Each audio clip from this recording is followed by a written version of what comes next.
Good morning, Trinidad and Tobago. I would like to welcome you to our weekly media briefing held under the office of the Leader of the Opposition, the distinguished Mrs. Kamala Persad-Bissessar, Senior Counsel, Member of Parliament for Siparia. This morning, I will be conducting the media briefing, and my name is Saddam Hosein, the Member of Parliament for the constituency of Barataria San Juan. Before I begin my contribution this morning, my briefing, I would just like to, on behalf of the United National Congress and the opposition, extend our hearty congratulations to Ms. Ashe Abrahams, who have made us proud yesterday at the pageant. Also, I'd like to express our deepest condolences to the family, friends, and Trinidad and Tobago on the passing of a giant, a patriot, Mr. Reginald Dumas. And while also we are on the heels of the Ramadan season, I want to wish all my brothers and sisters in Islam, Ramadan Mubarak. Trinidad and Tobago, we are on the cusp of a general election. The Prime Minister, during his meeting on Thursday in Chaguanas East, signaled clearly that Trinidad and Tobago is on an election footing. And we have seen that the Prime Minister has dusted off his propaganda playbook, and he's coming again to the population with lies and misinformation. And that is the reason why I am here this morning, because I want to set the record right with respect to some of the misinformation, dangerous, scandalous, and improper statements made by the Prime Minister of Trinidad and Tobago. Dr. Rowley has assumed the role of Prime Minister about 9 years now, and he has still not properly conducted himself as a Prime Minister of a sovereign democratic state. You have heard the reckless statements, the insulting, denigrating statements that he makes about persons who do not share a similar view with him. You would remember we have other Prime Ministers who have passed through the office of Prime Minister of Trinidad and Tobago, and they have never conducted themselves in such a despicable manner. And Dr. Rowley made some very reckless statements during that particular meeting, and I'm going to address those particular statements in seriatim. So the first statement that the Prime Minister made, which was a lie, is that he continuously has this narrative that the opposition at every single attempt blocked legislation in Parliament. That is a complete lie, a total lie. The parliamentary records will show that the opposition, under the leadership of Kamala Persad-Bissessar, supported legislation in about 35 instances of crime-fighting bills, and we made amendments. Our policy was always very clear. If you bring good legislation, we will support it. If you bring bad legislation, we will not support it. And if you bring legislation that we think can be amended or fixed, we will do so. And in several instances, the opposition did in fact file amendments, supported the legislation. And this morning, I'm going to go through one by one the extensive list of legislation that we have supported from the period 2015-16 all the way up until 2023. And I want to start with the Administration of Justice Indictable Proceedings Amendment Bill 2023. We supported that. The Firearms Amendment Bill 2022, we supported that. The Summary Courts Amendment Bill 2021, we supported that. The Miscellaneous Provisions Criminal Proceedings Bill 2021, again, support. The Sexual Offences Amendment Number 2 Bill 2021. The Firearms Amendment Bill 2021. The Sexual Offences Bill Amendment 2021, the Electronic Payments into Court and Out of Court Amendment Bill 2021, the Mutual Assistance in Criminal Matters Amendment Bill 2021, the Anti-Gang Bill 2021, the Evidence Amendment Bill 2020, the Miscellaneous Provisions Special Reserve Police and Police Complaints Authority Bill 2020, the Cannabis Control Bill 2020, the Domestic Violence Amendment Bill 2020, the Administration of Justice Electronic Monitoring Amendment Bill 2020. the Administration of Justice Indictable Proceedings Amendment Number 3, Bill 2019, the Miscellaneous Provisions, Proceeds of Crime and Central Bank Bill 2019, the Dangerous Drugs Amendment Bill 2019, the Miscellaneous Provisions Law Enforcement Officers Bill 2019, the Tax Information Exchange Agreements Bill 2018, the Mutual Administrative Assistance in Tax Matters Bill 2018, the Firearms Amendment Bill 2019, the Bail Amendment Bill 2019, the Civil Asset Recovery and Management and Unexplained Bill 2019, the Administration of Justice Bill Indictable Proceedings Number 2 Bill 2019, the Sexual Offences Amendment Bill 2019, the Trespass Amendment Bill 2019, the Miscellaneous Provisions, Proceeds of Crime, Anti-Terrorism and Financial Intelligence Unit of Trinidad and Tobago Bill 2018, the Administration of Justice Indictable Proceedings Amendment Bill 2018, the Payments into Court Bill 2018, the Anti-Gang Bill 2018, the Anti-Terrorism Amendment Bill 2018, the Miscellaneous Provisions, Mutual Assistance in Criminal Matters, Proceeds of Crime, FIU, Customs and Exchange Bill 2017, the Miscellaneous Provisions, Trial by Judge Alone Bill 2017, the Tax Information Exchange Agreements, United States of America Bill 2016. How could Dr. Rowley, after hearing that list, still maintain that the opposition does not support legislation? I have taken the time to put on the record all of the bills with respect to crime fighting that we have supported this particular government with. And we have continuously told the government that law and legislation alone cannot fight crime. You need a holistic fight against crime. You need policies. You need programs to the youths. You need to build back the educational infrastructure that we left. You need to give people jobs in this country. You need to give people hope and opportunity in this country. You cannot just go to the parliament, pass laws, and expect that to be a panacea for this crime situation. You have left Trinidad and Tobago unattended for the last 9 years, and that is why we are in this situation. The situation will only get worse because this Prime Minister does not have a handle on crime. And if Dr. Rowley wants to continue this false, misleading narrative with respect to legislation, I want to point out to Dr. Rowley, when he was in opposition and the conduct of the PNM when they were in opposition in the period 2010 to 2015, you know, he comes to say they supported the government, they supported the partnership government. That is a complete lie also. Look, the parliamentary record will show you that the PNM did not support the Constitutional Amendment Capital Offences Bill 2011. That was the bill to categorize murder to see that whether or not we could have the death penalty inflicted on those who commit the most heinous of murders. Didn't support that, you know.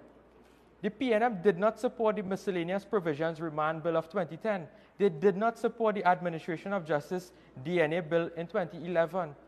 They did not support the Administration of Justice Electronic Monitoring Bill of 2011. The Bail Amendment Bill of 2013. Do you know they voted against that? They voted against the Miscellaneous Provisions Defense and Police Complaints Bill of 2013. They also voted against the Miscellaneous Provisions Administration of Justice Bill 2014. And yet Dr. Rowley will come in 2024 to tell the population that the opposition don't support legislation. A complete fabricated lie. Complete fabricated lie. And then he goes on the platform and he's annoyed. He tells the population that the UNC should stop talking about crime. I want to tell Dr. Rowley very clearly this morning, we will not stop talking about crime. We will continue to talk about crime because that is our duty. It is our duty to hold the government to account. We will speak about crime because it affects everyone. Crime diminishes the standard of living. If we get into government or when we get into government, we will also talk about crime because that will be our responsibility to provide safety for the nation and its citizens. Dr. Rowley wants us to stop talking about the murder of 11-year-old Ezekiel Paria, whose aspiration was to be a pilot but was shot dead. He wants us to stop talking about the brutal home invasion of a 68-year-old businessman, Mr. Reuben McSween, the chairman of West Shore. He wants us to stop talking about this, that his government presided over the highest murder rate in the history of Trinidad and Tobago. He wants us to stop talking about 100 murders in 67 days of 2024. He wants us to stop talking about his sleepy waste of time, Dunce, Minister of National Security, Fitzgerald Ethelbert Hines. And he wants us to stop talking about his hapless Commissioner of Police. Why, Dr. Rowley? You want us to stop talking about crime because it's not beneficial for your selfish political agenda? I say no. We will talk about crime. We will go to the lengths and breadth of Trinidad and Tobago and talk about crime because it is your responsibility to keep the citizens of this country safe. It is our duty. We will not waver from our duty. We will continue to hold your government to account because you have no control or no management for this situation. And then he tells us, he says the UNC has not presented a single policy or a plan for crime. You hear a lie? You hear a lie? That is an absolute lie. Where's Dr. Rowley? Under a rock? I know he's a geologist. But we have presented stand your ground legislation. We have called for specific legislation to address the home invasion crisis. We have called for legal gun ownership for law-abiding citizens. We are encouraging gated communities. Every other Monday, we are out speaking to experts, speaking to the general public to devise more and more plans and policies because crime involves every single citizen. And Kamala Prasad-Bissessar and the UNC understands that. Dr. Rowley does not want to speak to anyone. We are holding our crime talks and we will not stop holding our crime talks and our crime consultations. We also have put out there since 2015, 2020, that when we get back into government, we will establish 3 separate ministries of national security, 3 divisions, one being the Ministry of Defense, one being the Ministry of Home Affairs, and one being the Ministry of Justice, because we understand that this is a holistic fight. And then he goes to the platform again and he says, you know what? That the PNM is providing opportunities, priority expenditure for youth programs. Well, I laughed. I had to laugh. Because when you look at the statistics of these youth programs that Dr. Rowley is speaking about, it is inconsistent with what he's saying on the platform. For example, I will give you the facts because I worked with my receipts. And the facts are, under the GATE program, as at June 2015, there were 59,605 persons receiving funding. As at June 2023, that figure dropped to 20,488 persons receiving funding. The HYPE program, as at June 2015, there were 771 trainees enrolled. As at June 2023, there were only 203 trainees enrolled. Under the HELP program, the Higher Education Loan Program, there were 2,233 persons receiving the HELP loan as at June 2015, when we demitted office. At June 2023, there were 440 loans approved. And then he says that they're prioritizing youth programs in this country. The MUST program, as at June 2015, when we left government, there were 3,210 persons registered. Under Dr. Rowley, as at June 2023, 190 trainees enrolled. That's about 3,000 persons fell out of that program. Under the NESC, 1,735 persons benefited from that program. As of June 2019, 464 trainees were enrolled. Under the CCC program, approximately 2,400 young persons were enrolled. Under the PP government, under Dr. Rowley, 863 trainees were enrolled. The OJT program, something that Mr. Manning started, something that we continued, and we built upon it. 7,533 trainees received placements under the PP government. Under the Dr. Rowley government, as of June 2023, 1,602 trainees. 1,602 trainees. That is about close to 6,000 persons fell out of that program. Under the MyPart program, the expenditure for that program under the PP government was $10.2 million. Under Dr. Rowley, is $717,000, less than $1 million. Shameless. Shameless, Dr. Rowley, for you to go on a platform and spread such misinformation to the public. But more of that will come Trinidad and Tobago because he is on election mode and he is reading from his propaganda playbook that he continuously used for the last 10 years. Then he goes on the platform and says, you know what? People want too much. People in this country want too much. This is the same man whose salary is being increased by to 80,000 TT dollars per month. 80,000 TT dollars per month. This is the same man whose salary is going to be increased by 33%, but yet the population must take 4% and stay quiet. This is the same man that receives that past pension that will benefit him when he demits office. He and his government took that decision for indexing of pension. And I saw one newspaper report said that the government rejected that SRC report, and I want to just clear up that. On Wednesday, Minister Imbut made a statement in Parliament, and that statement was to the effect that when they reviewed the SRC report, they developed or they identified some anomalies. And the Chief Justice would have written based on some of those anomalies. For example, the judges of the Industrial Court, their remuneration package was in fact lowered. And there were other anomalies identified. However, Minister Imbut did not identify the Prime Minister's increase as an anomaly. So they did not reject the report. In fact, what they said, what Minister Imbut said, is that they identified a list of anomalies, they sent it to the Salaries Review Commission, gave them a 2-month deadline to report back to the Cabinet. And after that 2 months, even if the anomalies exist, Cabinet will take a decision. So Trinidad and Tobago, be very wary about what was said in Parliament. The government did not reject the SRC report, which increases the Prime Minister's salary to $80,000 per month, which is a 33% increase from his current salary. People want too much. And the people want too much, so you must take away from them now. This is the same man who wants to implement property tax in this country. Property tax.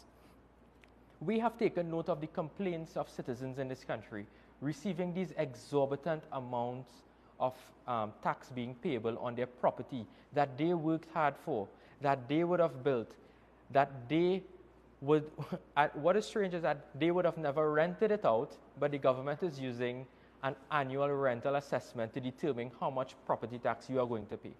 You are going to pay. Look, last night someone called me, very prominent person, said that she received assessment for her property and the address is wrong and that her name is spelled incorrectly.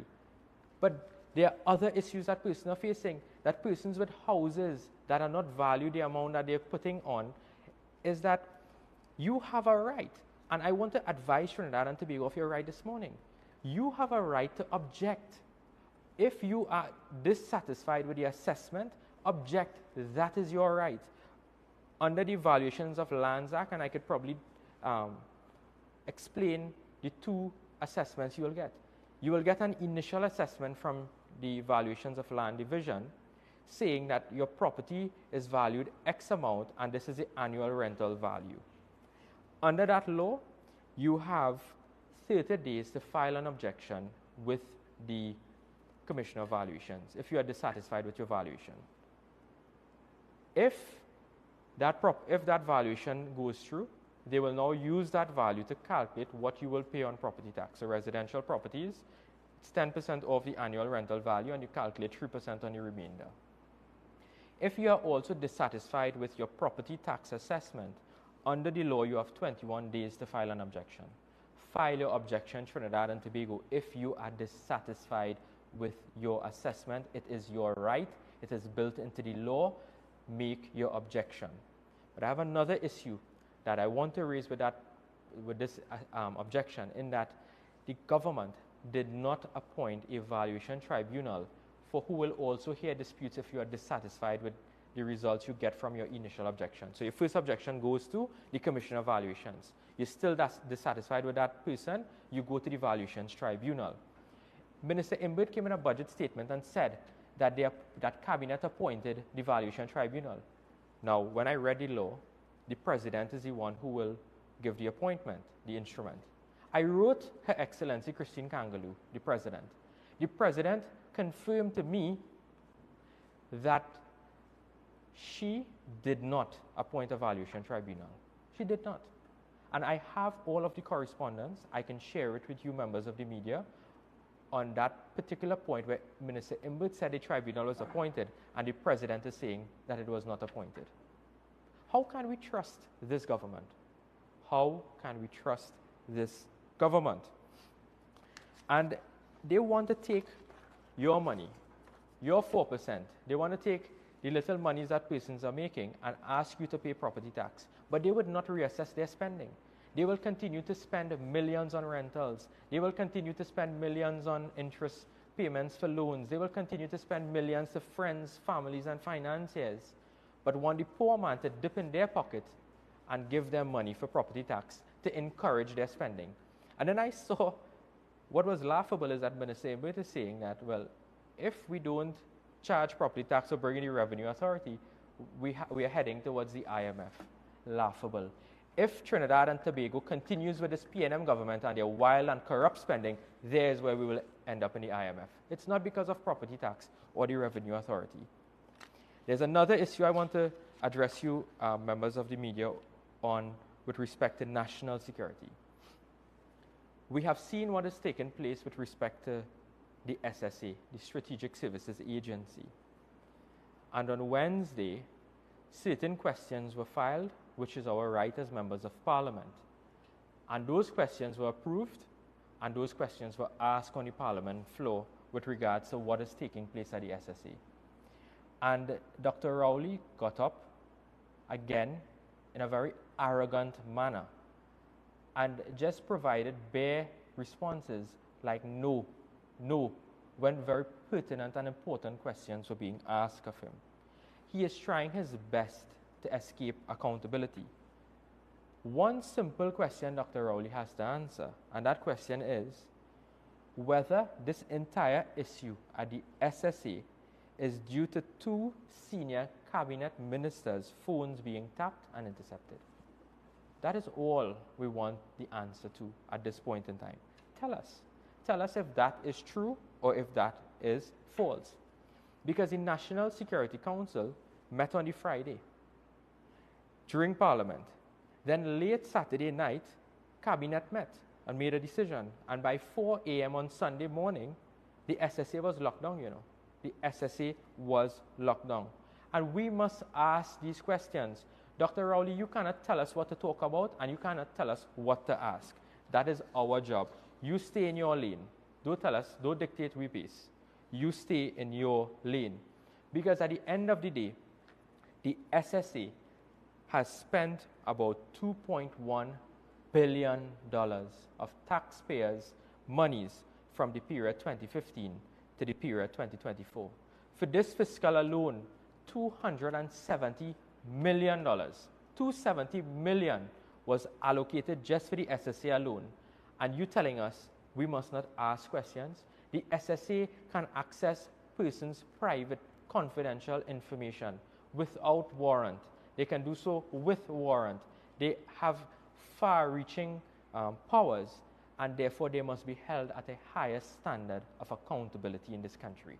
You cannot just simply brush it off and say that is national security. National security is also accountable to the taxpayers because the taxpayers fund it.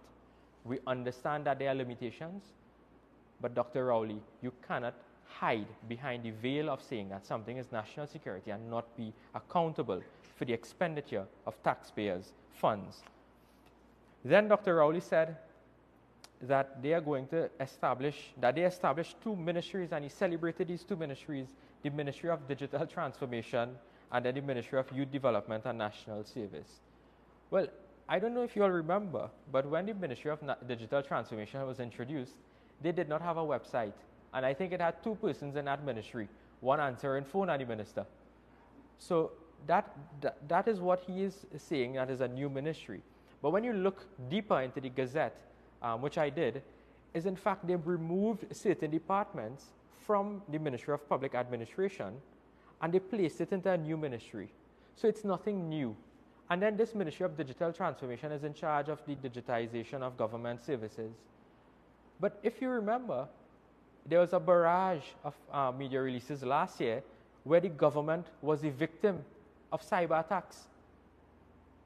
TSTT, the Telecommunications Authority of Trinidad and Tobago, where persons' personal information was leaked in public. With respect to the Ministry of Youth Development and National Service, it's the same thing. They removed various departments out of the Ministry of Sport and they put it into a new ministry for foster. And then he says, well, look, we're in charge of the youth, we're doing well for the youths. That also is propaganda. It is nonsensical, that what Dr. Rowley is speaking. These are not new ministries. These are not new services being offered. For the last 9 years, if they had no new plan, no new policy, then do you expect them to have one next year or going forward? They will not. Dr. Rowley is an expired prime minister and his cabinet needs to go, simply. Therefore, we must look at what he said about COVID. He said, imagine what Trinidad and Tobago would have looked like if UNC was in charge of the government during the period of COVID. You know, Dr. Rowley has no shame. He should thank the United National Congress and Kamala Persad-Bissessar for visionary leadership. Let me start from the education sector. We gave laptops. Classrooms are now going to be digitized. Had it not been for the UNC government, the Couva Children's Hospital were housing COVID patients. The Debe campus was housing patients. We have the tennis center in Tacarigua. That also was a vaccination site. Those were projects under the People's Partnership Government that assisted in the fight against COVID. So don't come and tell us what Trinidad and Tobago would have looked like if the UNC was in charge. You must ask yourself what Trinidad and Tobago would have looked like if the UNC did not build those particular institutions and services for the people of Trinidad and Tobago. He must ask that question instead. And then, you know, Dr. Rowley, he comes to talk about the truth. And he said, what? It's the death of truth. The UNC is the death of truth. He claimed that the PNM will tell the truth against the alleged opposition lies. This is the same man who is harboring an international liar in the cabinet, who is the Attorney General, who lied in a Miami court and was disqualified. The same Attorney General who came to Parliament and lied about legal fees that I had to refer him to the Privileges Committee and he apologized. The same Stuart Young who lied about Coast Guard vessels and had to apologize in Parliament. The same Marvin Gonzalez who lied about TSCT, saying that nobody information has leaked, and he had to apologize to the Parliament. I think today in the Express, there's an article by Joel Julian who indicated that he also lied about the WASA leaks. He's saying that the one newspaper, The Guardian, is saying that there are 50% water leaks, and that is not true. And on 3 separate occasions, they quoted that minister by saying that he, in fact, admitted that 50% of the water in this country is waste because of water leaks. And then you have Dr. Rowley with the infamous lie of email gate. Dr. Rowley, the PNM is the death of truth in this country. The PNM is the death of truth in this country. Do not blame the opposition. Do not blame the opposition. And then he says that that Kojo must not question his wealth. Why? Why Mr. Kojo should not question your wealth? You are not beyond reproach. You are accountable to the people of Trinidad and Tobago. But Dr. Rowley, you are the one who owns about $16 million worth of property. You play golf all of the time, and your salary might be coming in this sum of $80 million, and we must not ask you anything. Look, when you released your Integrity Commission form to the public, Goodwood Park property, $6 million. The La Joquita Villas, $2 million. Another La Joquita Villa, $1.8 million. An apartment in One Woodrow Place valued at $2.5 million. A Mason Hall property in Tobago valued at $3.5 million. A timeshare in Las Vegas. What happens in Vegas stays in Vegas. $10,000 US.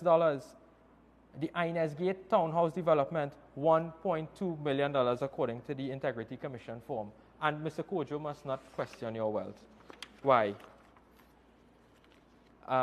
With respect to Dr. Rowley going on a tirade and one of his rants about the opposition leader, with respect to foul thief case and about senior counsel status and all that nonsense that he continues to spew, because again, he's on election footing.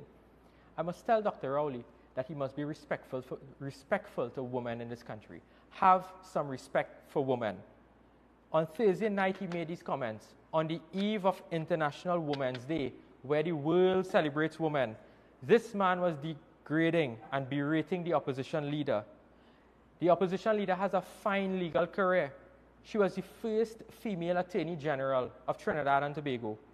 She fought landmark cases in the Caribbean. One in particular was a case involving boundaries in St. Kitts.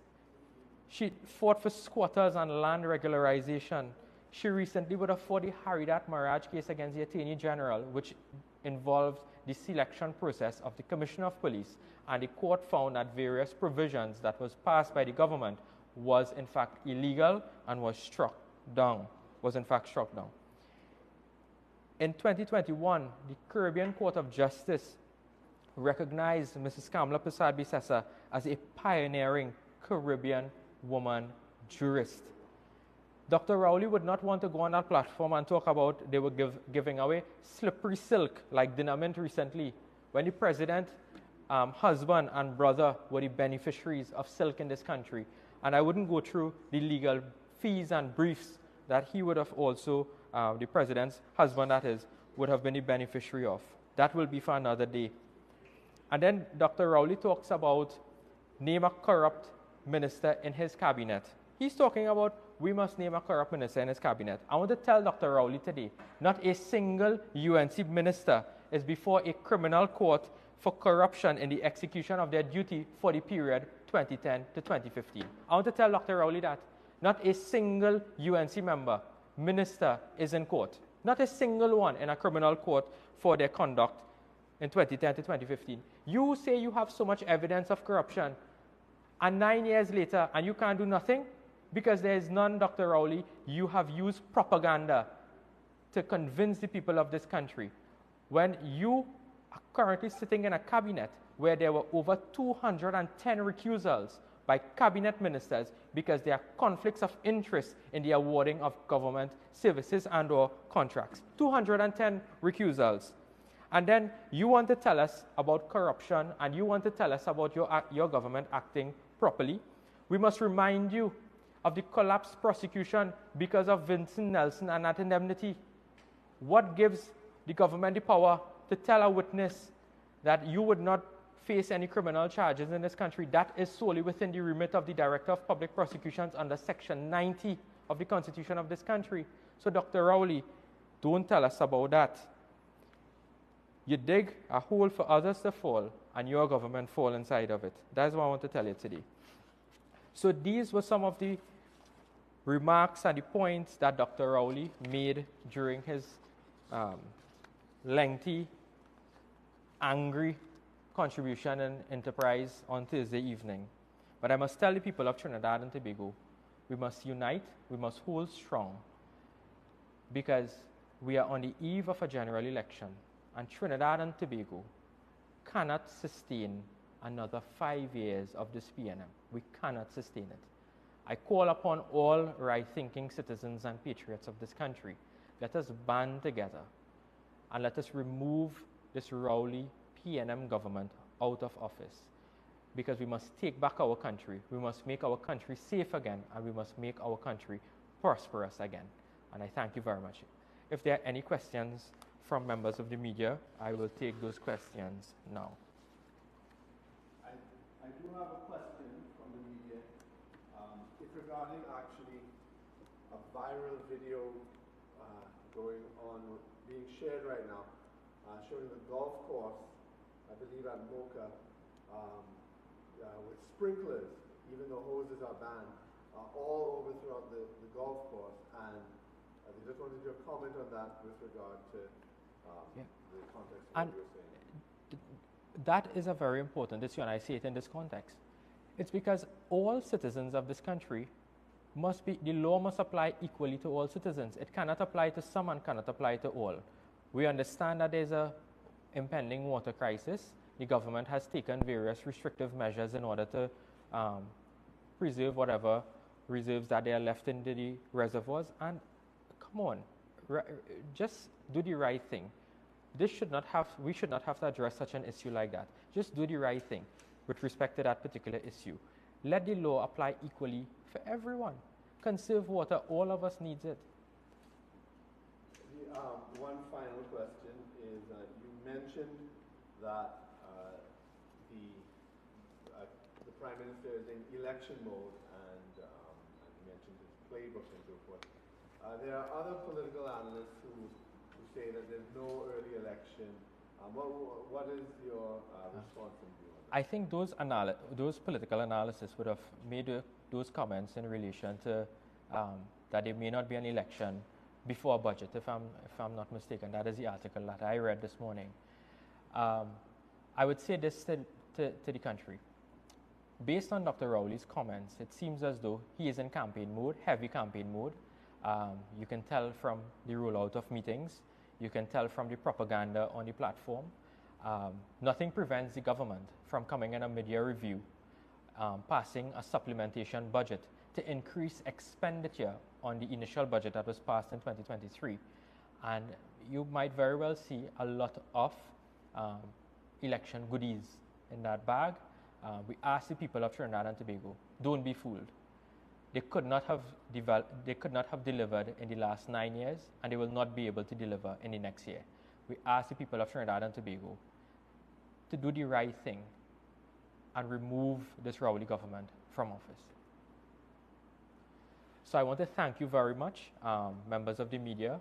I want to encourage all of those who are listening to us live on the various social media platforms that tomorrow night we will be in the constituency of Pointe-a-Pierre, in the Macaulay Community Center, where we will be holding our Monday night report under the leadership of Kamala Prasad-Bissessar. She will be the feature address speaker, and we have a very powerful lineup of speakers at that Monday night report. So I thank you very much, members of the media, for joining us today, and I wish you a safe and enjoyable weekend, and Ramadan Mubarak to the Muslim community. I thank you very much.